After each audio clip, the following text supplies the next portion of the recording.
Hello, Matthews, Gatos here. We are going to be doing section 2.1 today, but before we do that, I'd like to review 2.3 and 9.3 from last time.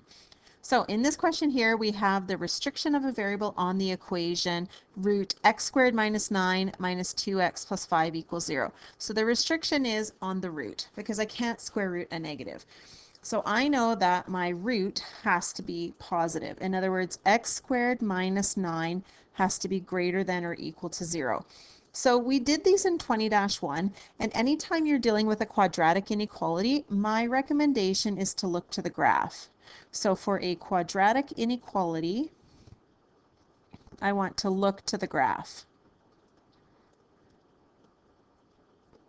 So if it was just a straight linear inequality, I could solve it easily. So if we look at x squared minus 9, I know that's a parabola that opens upwards, and it's been vertically translated down 9 units. So it's going to look something like this. And I know that the square root of 9 is plus and minus 3. So this would be what the graph looks like. So if I want x squared minus 9 to be positive, there are two areas of the graph that I'm interested in. This one here where it's positive meaning above the x-axis, and over here it is also positive, meaning it's above the x-axis. So it can happen in two places. It can happen to the right, or greater than 3, or to the left, less than or equal to negative 3. So the one that fits that bill is option D. Okay, let's try a question for 9.3. So I want to do a word problem, and I want to review an algebraic solution and a graphical solution. So we have Megan and her friends organizing a fundraiser. They're going to ask local businesses to donate a prize. So far they've asked 9 businesses, but only one has donated a prize. They're not having a lot of luck. Their goal is to have 3/4 of the businesses donate. So let's say the tides of luck change in their favor, and from this moment on, every business that they ask to donate says yes. How many more businesses do they have to ask to reach their goal? So right now, we want the number of yeses out of the number of asks to be 3/4. So the number of yeses out of the number of asks to be 3/4. Now we want to figure out how many more we have to ask, because right now our yeses are 1 out of 9. So I need to ask some more businesses. I don't know how many more, but I know that I already have 1 yes, and everyone that moves forward is going to say yes. So I'm going to have 1 plus x yeses. And then I already have asked 9 businesses, and then the 9 plus the x is going to equal to 4. So moving forward, we're going to solve 1 plus x out of 9 plus x. That will equal to 3/4. Okay, let's solve this algebraically first. So to solve this algebraically, what I can do is multiply both sides by the lowest common multiple. So that's what I'm going to do. I'm just going to move this over here. So to multiply by the lowest common multiple, what I do is I look at this side here to get rid of a 9 plus x. I would multiply both sides by 9 plus x.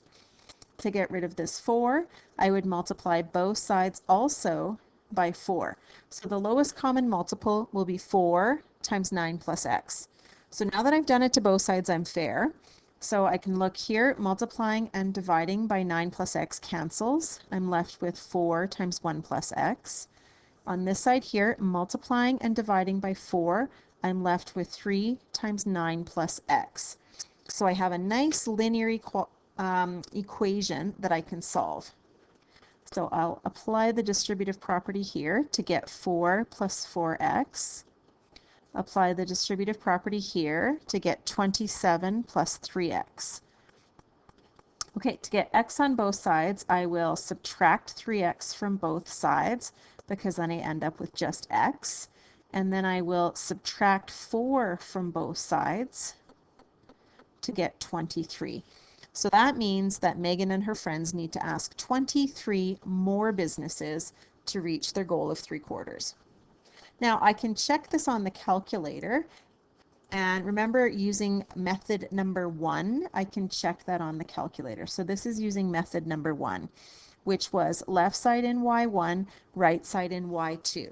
And you can see I had to adjust my windows a little bit there. to fit it all in, but you can see my intersection there at 23. So that tells me that my algebraic solution of 23 was correct. Okay, so in this section, we're going to do 2.1, which is radical functions and transformations. So we're going to go back to chapter 1 and do all those transformations with a base function of a radical.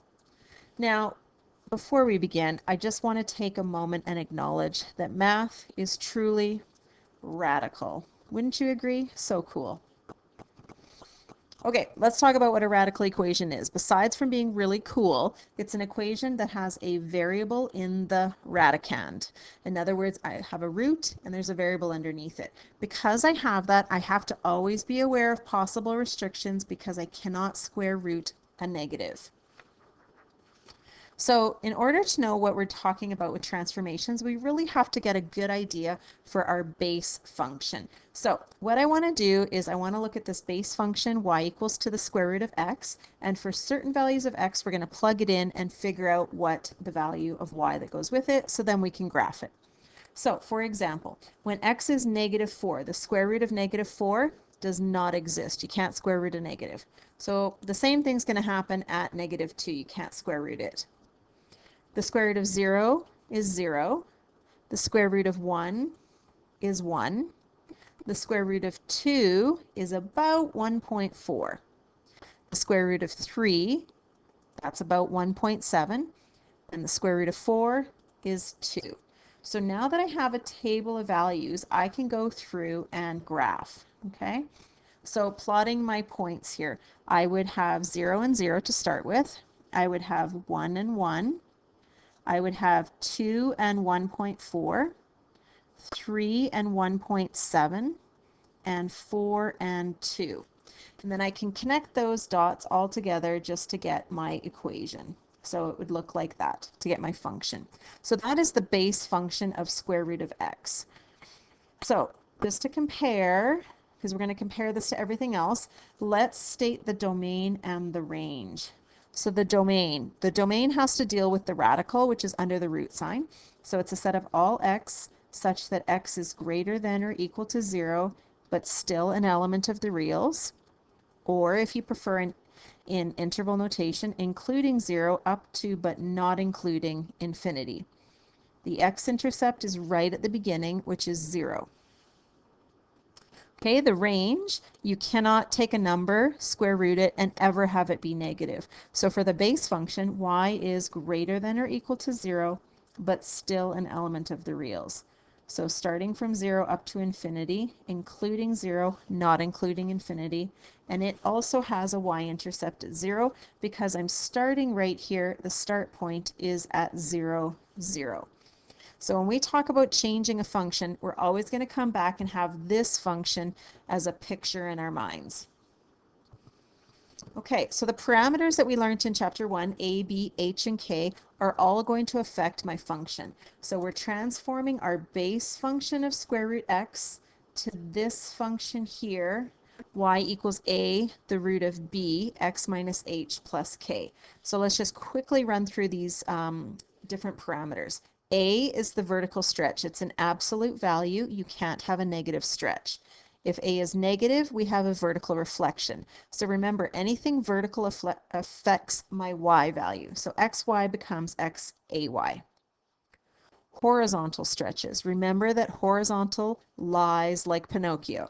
So a horizontal stretch, if we have a b value, is actually 1 over b. And again, absolute value because stretches can't be negative. If b was negative, I would have a horizontal reflection. So mapping notation, literally what I'm doing, xy becomes 1 over bxy. So horizontal affects x. Okay, horizontal translation, if h is positive, it goes to the right. If h is negative, it goes to the left. So it's just x plus h and y. And then same thing with the vertical translation. K positive goes up, k negative goes down. So just a nice little review of all of the different parameters. A couple other things I want you to remember from chapter 1. Remember the RISA notation? When we talk about reflecting, we're reflecting in, and we talk about stretches, we stretch about. Domain and range have to use proper set notation or interval notation. And when you're describing a transformation, don't abbreviate. So always use the full words. Okay, remember anything vertical affects y on the outside and it's straight up honest, exactly as it appears. Anything horizontal inside the brackets lies like Pinocchio, opposite of what you would think. Okay, let's do an example here. So we're comparing everything to our base function root of x. So for example, if I have f of x is the root of x plus 3, well, that is my base function of root x, and it's horizontal, so it lies. It's not going to the right, it's going to the left. So that's a horizontal translation, 3 units left. So anything horizontal affects x values, not y values. So that means that my domain greater than 0 also goes 3 units to the left and becomes greater than or equal to -3. My range is not affected, okay? So my range not affected at all. Okay, let's look at, I'm just trying to translate, there we go. There we go, perfect. Let's look at this one here. The root of x minus 4. So the 4 is on the outside, which makes it vertical, and vertical is straight up. So the -4 means exactly what it looks like. It's going down. So vertical translation 4 units down. Now vertical does not affect x, so that stays the same.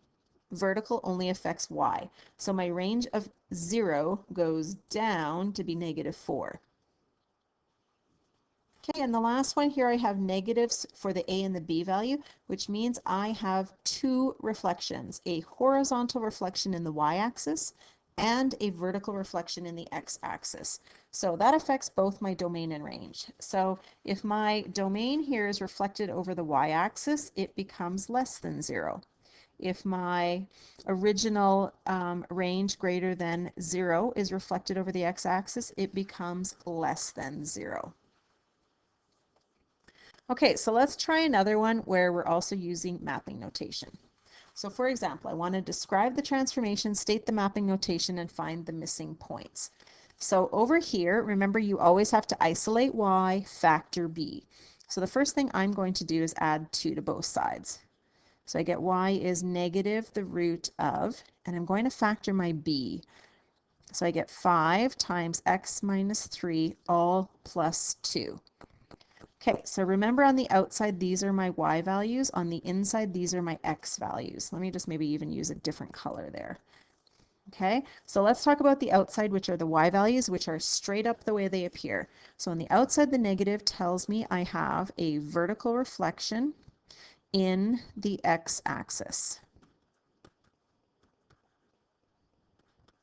Remember RISA. I reflect in and I stretch about.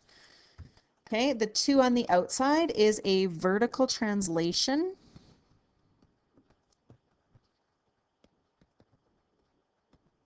And that vertical translation is 2 units up. Okay, on the inside there, we're going to do our horizontal, and remember horizontal lies. So that 5 there is not a horizontal stretch by 5, it's a horizontal stretch by 1/5. So it will be a horizontal stretch. And remember with RISA, stretches are about the y-axis by a factor of 1/5. And then we also have a horizontal translation. And again, horizontal lies. So -3 isn't going to the left. It's actually a horizontal translation 3 to the right. So horizontal translation, 3 units right. Okay. Okay, so now based on this, we want to come up with our mapping notation. Okay, what are we doing to x and y?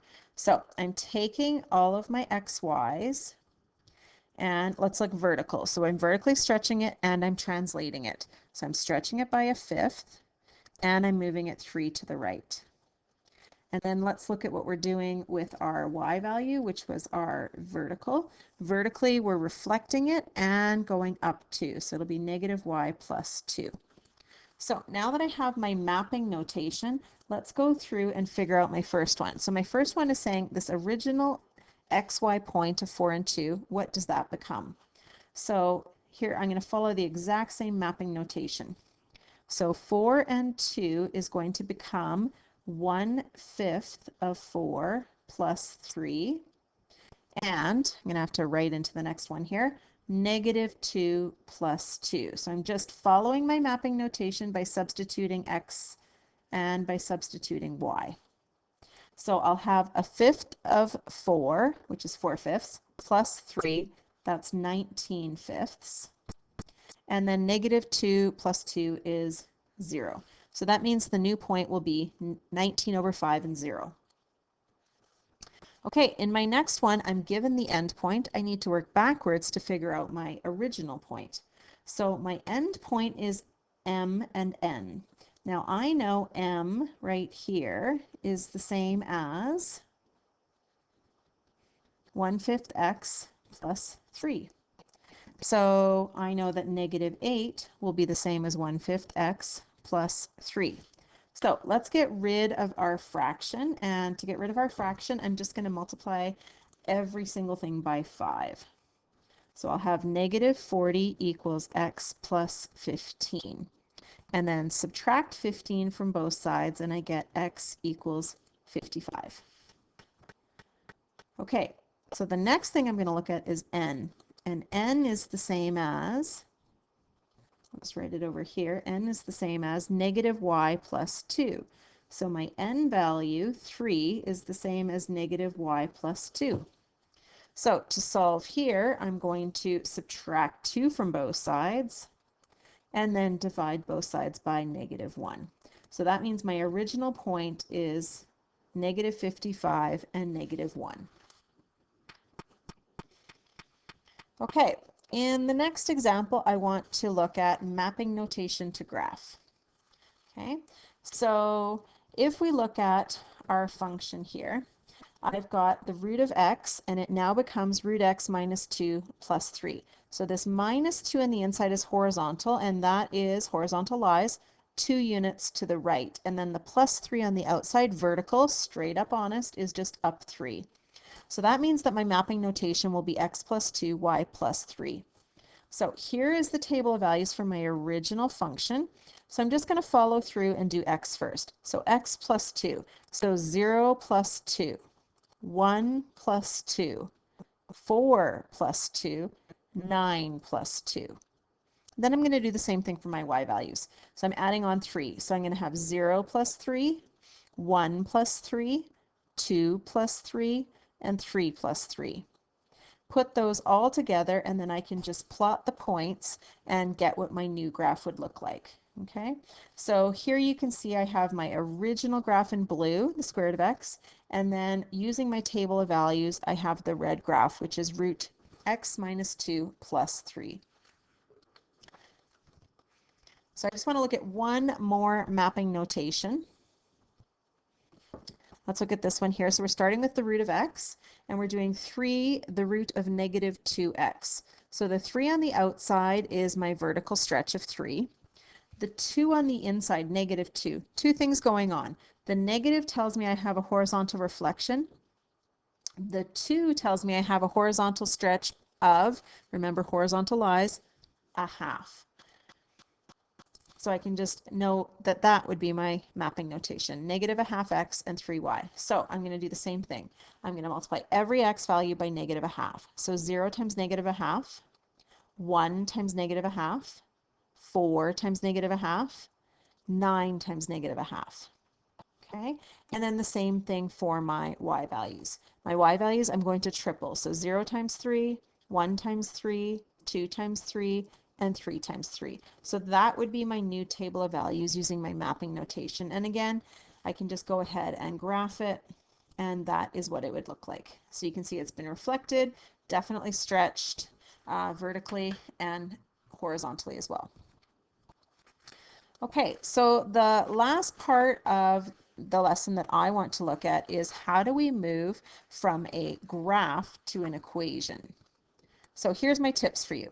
I want you to start identifying your end point, or sorry, your starting point, I guess, starting point of a radical, and that will be your h and k value. Then find any other point on the graph, x and y, and then substitute all of those values in for a. You always solve for a. Now, here's a special catch.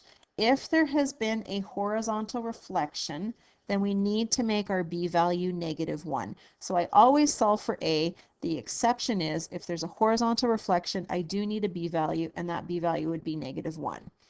Now, when we write our equation, we write it as y equals a x minus h plus k. And again, if you have a b value that is negative, it goes on the inside. Sometimes we can, instead of writing an a value, to put a under the square root, we would square it, and then we call it a b value. So most of the time, our values are listed as an a value, and I want you to solve for those a values. But sometimes you might see an equation with a b value instead, and I'll show you those as we go along. Okay, let's try our first example. So again, I want us to identify hk, xy. So hk, xy, always solve for a. Now the first thing I ask myself is there a horizontal reflection? So I can see my original graph opens up and it goes to the right. This graph here, I can see it's been reflected, but it still goes to the right. So since they both go to the right, there is no horizontal reflection. Okay, no horizontal reflection. So let's solve for a. So I have y equals a, the root of x minus h plus k. So let's plug everything in.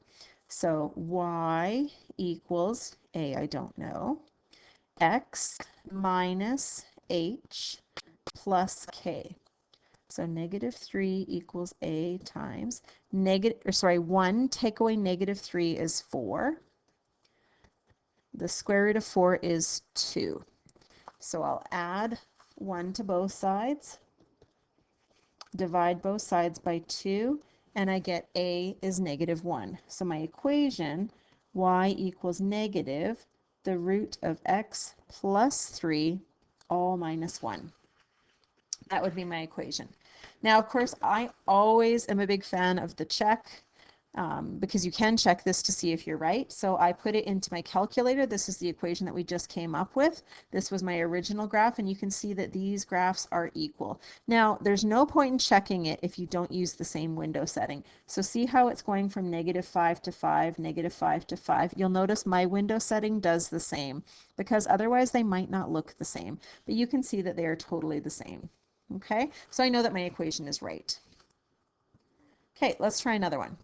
So this graph of root x has been transformed. We want to find the different values. So again, end point is hk, the other point xy. Then I always check to see for a reflection. So see how the original graph goes to the right? This graph goes like Beyonce, to the left, to the left, everything in the box to the left. No? Okay, so it goes to the left, so I know that there for sure has been a reflection, so B must be -1. Okay, so let's go ahead and plug it all in. So I have A, this time I have a B value, negative x minus h all plus k, but B is -1. So I have y, oh, now I can plug the stuff in. So y is 3, A I don't know, negative, x is -1 minus 3, all minus 1. So 3 equals a times -1. -1 take away 3 is -4. And then -4 is +4. Square root of 4 is 2. And then I would add 1 to both sides and divide both sides by 2. Okay, so let's look at the equation that I have. I have y equals 2, the root of -x minus 3, all minus 1. That's the equation that I would prefer. However, you might see a multiple choice question where they don't use an a value, they use a b value. So let's just look at another way of putting it there. So I can take 2 and square it, and it can go underneath. So another equation I could have is -4 root x minus 3 all minus 1. So either of those equations would be okay. The key here is that the b value has to be negative, okay? But my preference would be for this. I'm always going to ask you to solve for a. So just in case there was a multiple choice question, you can now recognize it. Okay, again, the check's super important. Put it into your calculator. Use the same window setting as the original graph, and then you can see that they are right. Okay, two last questions I want to do is stating an equation if I give you the parts of a graph. So here's an example. I want you to state the equation of a radical function that has the following domain and range. Now, answers can vary in this question. I'm going to go with the most basic answer. So I know, this is all skewed up here, sorry about that.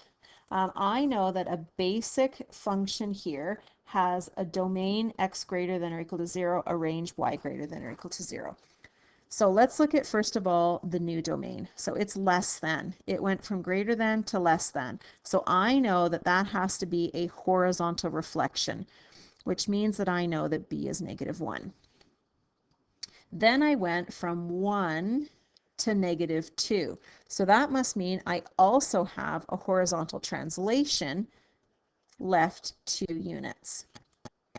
Okay, so that's a good start to my graph or my equation. Let's now look at the vertical part. So it's greater than and it's still greater than, which means no reflection, but it goes from 0 to -4, which tells me I've gone down 4 units. So k is -4.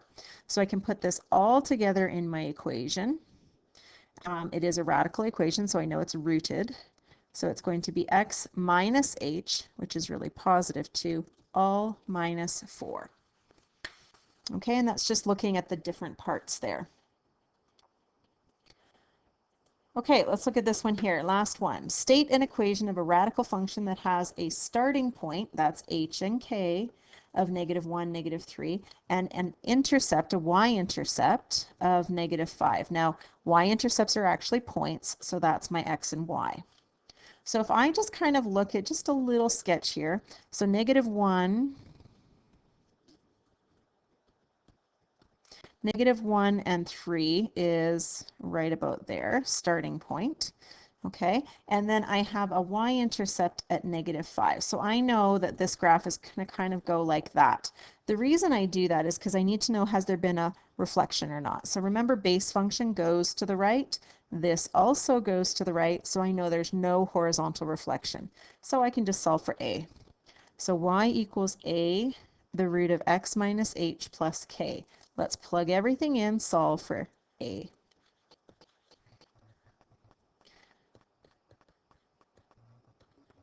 Okay, so cleaning this up a little bit. 0 take away -1 is +1. Square root of 1 is just 1. Add 3 to both sides, and I get a is -2. So my equation altogether, y equals -2 x plus 1 minus 3. That would be your total equation. Okay, I know you're sad to hear this, but we're at the end of the lesson. So let's just summarize here a couple things. So the order that you do transformations is super important. So you can either follow the RST notation, reflect, stretch, translate, or mapping notation. I'm a fan of that because it takes it all into account. Okay. When I want to find the equation, I use my starting point, h and k, one other point, x and y. Always solve for your a value. The only exception there is if there is a horizontal reflection, make b -1. And then, of course, always check your graphing calculator to see if your equation is right. Okay, so something I've always wondered, you know how 666 is the evil number? Well, I'm wondering if 666 is all evil, then is 25.8069 the root of all evil? Something to think about. Okay, you guys have practice questions, numbers 1 to 8. All the detailed solutions, of course, are on D2L. And then when you're done that, move on to your textbook questions. So hope that was a good lesson. Next one we will do is section 2.2.